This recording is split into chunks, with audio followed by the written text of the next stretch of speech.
So today I have apparently inherited a Fender Showman amp built in 1965.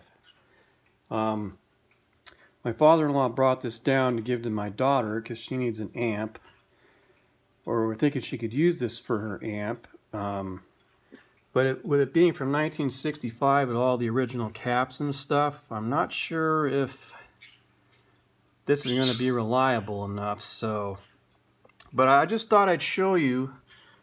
This is pretty cool. I've never seen an amp this old up close. I mean, look at the nice wiring job on this. It's all cloth wire, and there's these all original caps.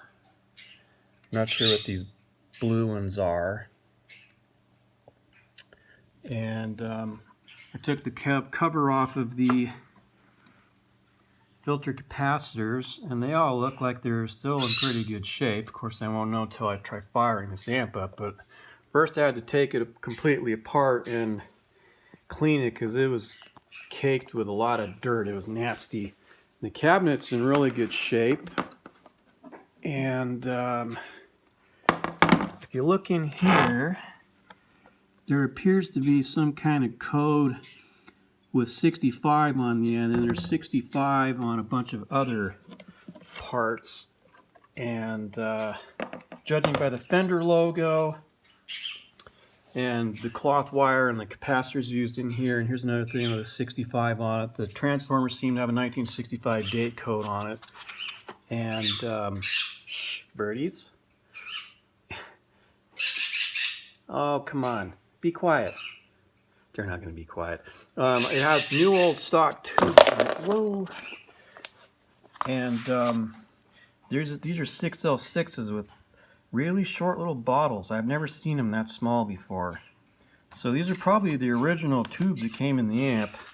And incidentally, I found that an egg crate works really good for holding tubes in the same order that you pull them out. So next thing I'm going to do is put all the knobs and everything back on, test the tubes, see where they are as far as how much life might be in them, and then I'm going to pop them in there and try firing it up and see if it blows up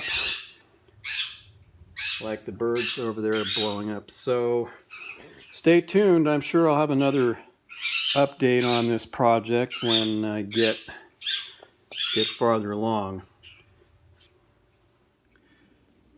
So I've tested all the tubes. Every one of them's testing at like over 90%. Some of these like are at 100%. So here's the last power tube.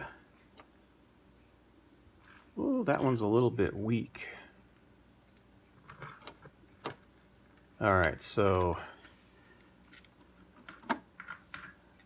almost every one of them tested really great. So let's take a look what we have here. We have an old Sylvania, an old RCA, another Sylvania, and another RCA. For preamp tubes, I've got, I'm not sure what this one is. I think it was an RCA. And then I've got a Mullard 12AX7. And then I've got an RCA 7025 and another RCA 7025.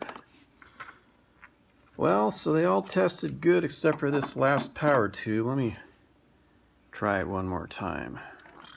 I think that one's a little bit weak. I might actually have a 6L6 vintage tube laying around I could use. Alright, now that one's weak, not quite 70%, so there you go. So the next time I come back, I'll have an update for real.